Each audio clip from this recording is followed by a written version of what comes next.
منيرا. أما بعد، فأعوذ بالله من الشيطان الرجيم. بسم الله الرحمن الرحيم. وما الحياة الدنيا إلا لعب ولهو. وقال رسول الله صلى الله عليه وسلم: الدنيا جيفة وطالبها كلاب، او كما قال علیہ الصلوۃ والسلام. حاضرین والا تمکین، معزز بزرگوں، عزیز دوستوں، آئیے آج ہم اس دنیا کا جائزہ لیتے چلیں، جس دنیا کے چکر میں پڑ کر، جس کی محبت میں غرق ہو کر فکر آخرت، اپنے خالق و رزاق سے انسان دور ہو جاتا ہے یا غافل ہو جاتا ہے. دنیاوی زندگی سے متعلق ارشاد خدا بندی ہے: دنیا کی زندگی کھیل تماشے کے سوا اور کچھ نہیں ہے. شافع محشر، ساقی کوثر، نور مجسم، سرکار دو عالم، امام الانبیاء، سرکار دو عالم صلی اللہ تعالی علیہ وآلہ وسلم نے ارشاد فرمایا: دنیا مردار ہے، دنیا مردار ہے اور اس کا طلبگار کتا ہے، اس کا طلبگار کتا ہے. حضرات اکرام، جس دنیا کی زندگی کو کھیل تماشا قرار دیا گیا ہے اور جس دنیا کو کھیل تماشا قرار دیا گیا ہو اور جس دنیا کو مردار ٹھہرایا گیا ہو اور اس کا طالب کتا ہو، آخر اس دنیا سے مراد کیا ہے؟ مولانا روم رحمت اللہ علیہ نے فرمایا: چیشت دنیا از خدا غافل بدن، چیشت دنیا از خدا غافل بدن، نے خماش و نخرہ وہ فرزند و زن. دنیا کیا ہے؟ دنیا خدا سے غافل ہو جانے کا نام ہے. مال و دولت ہونا، چاندی، بیوی، بچے دنیا نہیں ہے. مال و دولت ہونا، چاندی، بیوی، بچے دنیا نہیں ہے. یہ ایک مسلمہ حقیقت ہے کہ انسان ان چیزوں کی محبت میں غرق ہو جائے اور اپنے پروردگار سے غافل ہو جائے. یہی دنیا ہے جس کو مردار قرار دیا گیا ہے. اس دنیا سے انسان کو دور رہنا ہے. یہی تعلیم ہمیں قرآن اور اسلام اور سرکار دو عالم صلی اللہ تعالی وآلہ وسلم دیتے ہیں. آئیے اس فرمان نبوی صلی اللہ تعالی وآلہ وسلم کو سامنے رکھ کر دنیا اور دنیا داروں کا جائزہ لیتے چلیں. سرکار مدینہ صلی اللہ تعالی وآلہ وسلم نے طالب دنیا کو کتا قرار دیا ہے. حالانکہ کتے کے ساتھ کوا بھی مردار خور ہے، مگر سرکار دو عالم صلی اللہ تعالی وآلہ وسلم نے دنیا دار کو کوے سے تشبیہ نہیں دی ہے. بزرگوں نے اس کے تحت بہت ساری حکمتیں بیان فرمائی ہیں. کتا اور کوا دونوں مردار خور تو ہیں، لیکن دونوں میں بہت بڑا فرق ہے. کوا جب مردار کو دیکھتا ہے تو کائیں کائیں کر کے دوسرے کوا کو بھی جمع کر لیتا ہے. خود اکیلا منہ تک لگانا گوارا نہیں کرتا.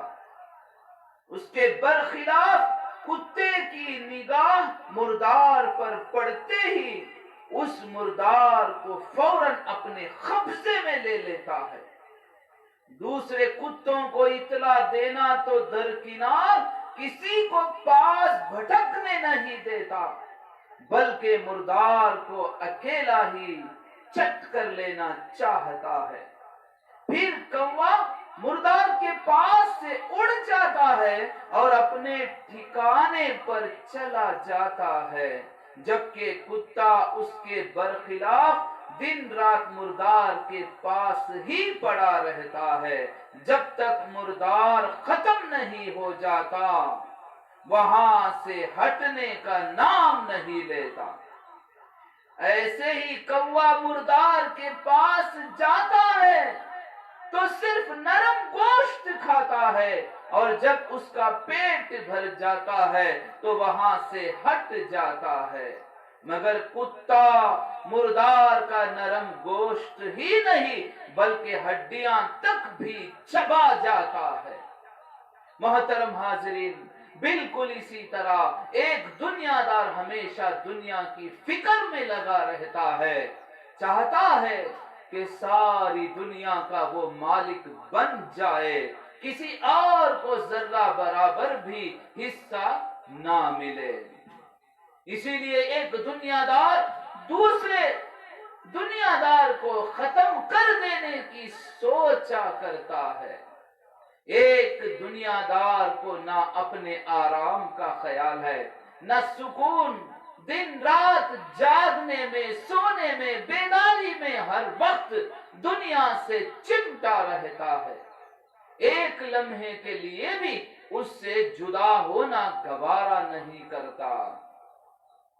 اسی مناسبت سے آقا دو جہاں سید العرب والعجم حضرت محمد رسول اللہ صلی اللہ علیہ وسلم نے دنیا دار کو کوے کی بجائے کتے سے تشبیہ دی ہے۔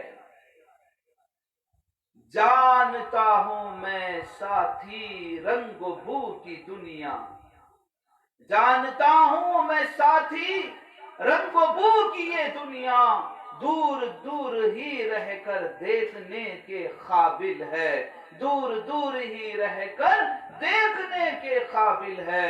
کوئی بخت کا مارا ہو گیا اگر اس کا، پھر یہی حسین دنیا توخ ہے، سلاسل ہے۔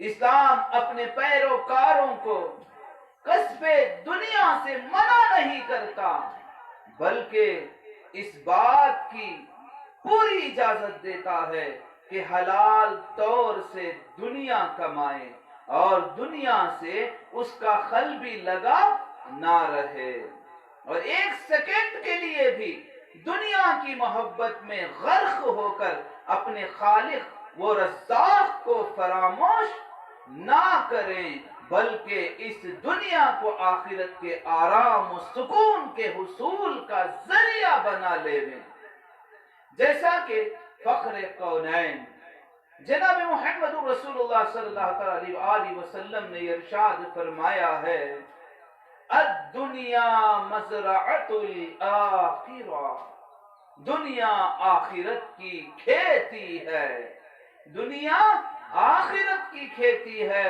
عقل مند وہی ہے جو اس دنیا ہی کو آخرت میں ڈھال لے۔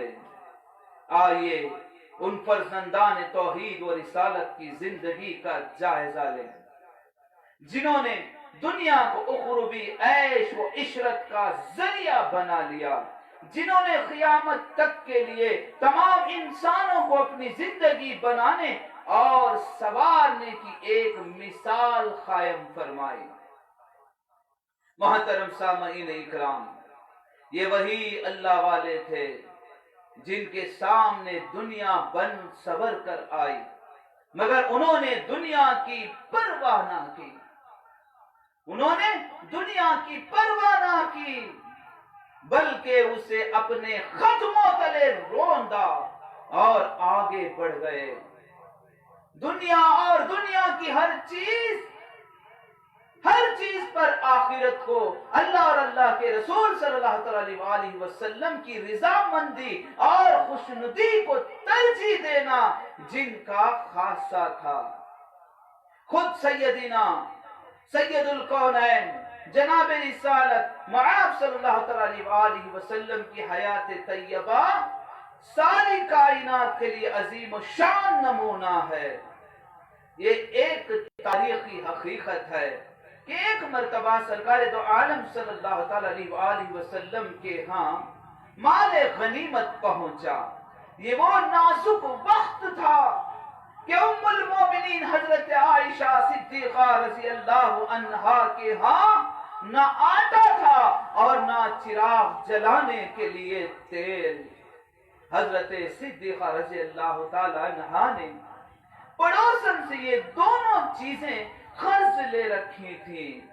سرکار دو عالم صلی اللہ تعالی علیہ وآلہ وسلم نے حکم فرمایا، عائشہ صدیقہ رضی اللہ عنہا سارا مال غنیمت سونے سے پہلے راہ خدا میں خرچ کر دو تاکہ دنیا آخرت کے لیے سامان عیش بن جائے۔ حضرت صدیقہ رضی اللہ تعالی عنہا نے سارا مال صدقہ کر دیا۔ اتفاقاً سرکار دو عالم صلی اللہ تعالی علیہ وسلم کے تکیے کے نیچے کسی طرح سے ایک درہم رہ گیا۔ حضرت عائشہ صدیقہ رضی اللہ تعالی عنہا کو رات میں اس کا علم ہوا۔ حضرت عائشہ رضی اللہ عنہا نے فرمایا، یا رسول اللہ صلی اللہ تعالی علیہ وسلم سارا مال راہ خدا میں خرچ ہو گیا مگر کسی طرح یہ ایک درہم رہ گیا ہے، صبح کو اسے راہ خدا میں خرچ کر دوں گی۔ مگر سامعین اکرام، سرکار دو عالم صلی اللہ تعالی علیہ وآلہ وسلم کی حالت یہ کہ ساری رات بستر پر تڑپتے رہے جیسا کہ کوئی آدمی کرب و بلا میں گرفتار رہ کر تڑپتا ہے۔ حضرت صدیقہ رضی اللہ عنہ نے پوچھا، یا رسول اللہ، روحی فدا کا اس طرح پریشان حال کیوں ہو؟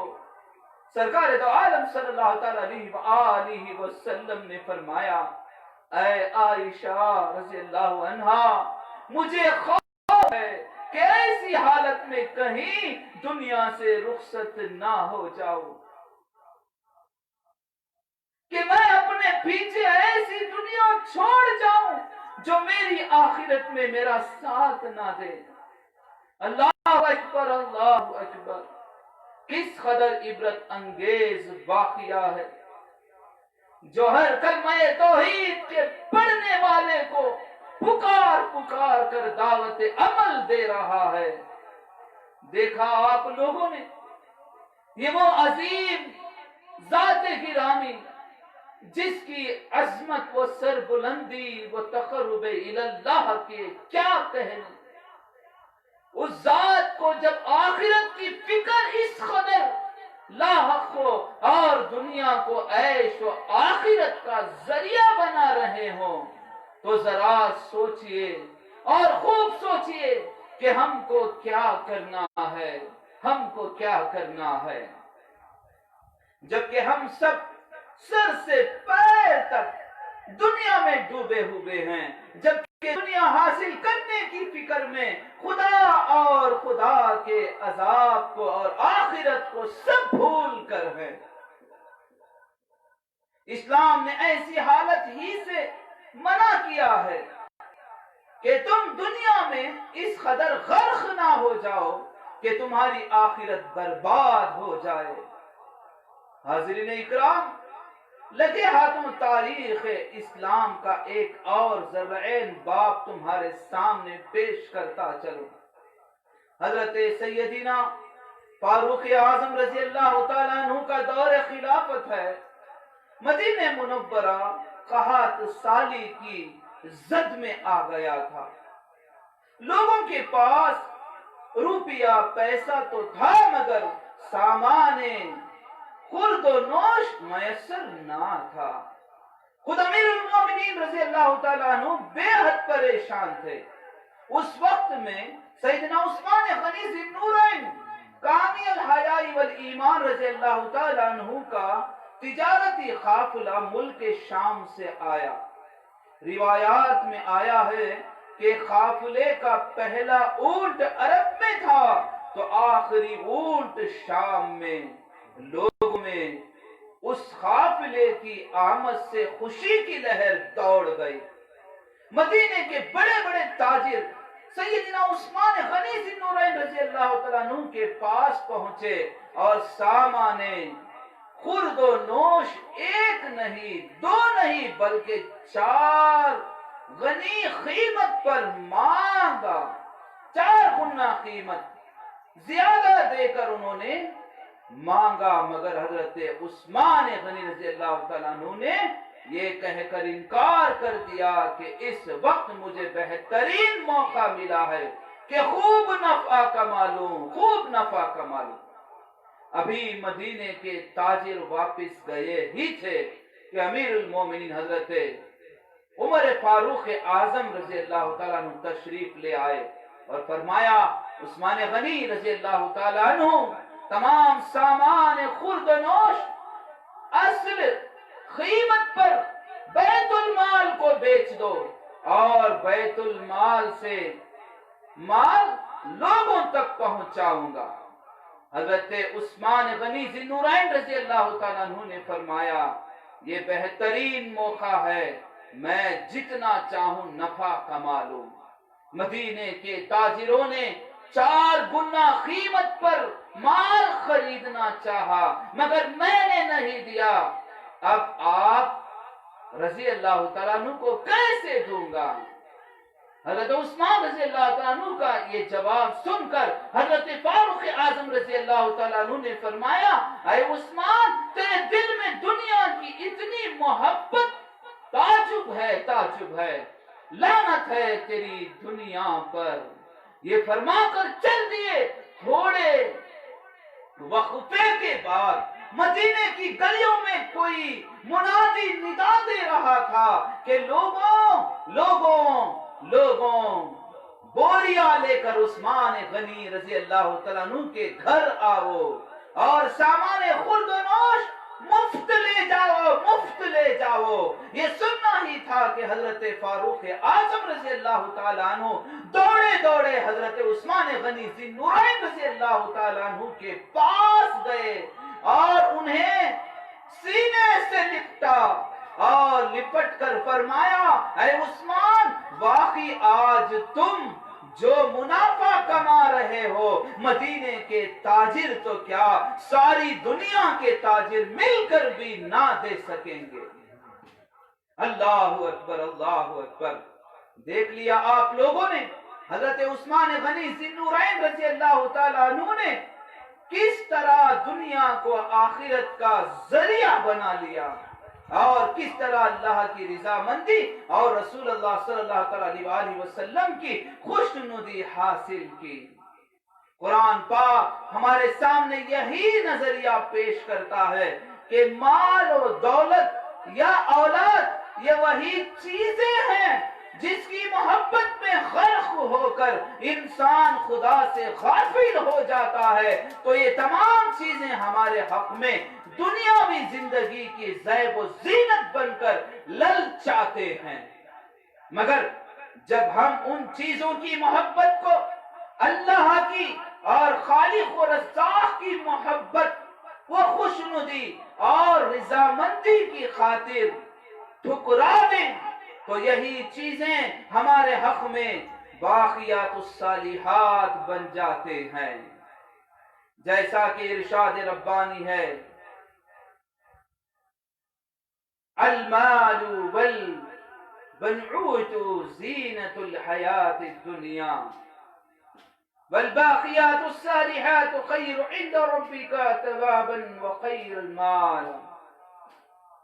خدا بند قدوس ہم سے مخاطب ہے مال و اولاد دنیاوی زندگی کی زیب و زینت میں، مگر مال و دولت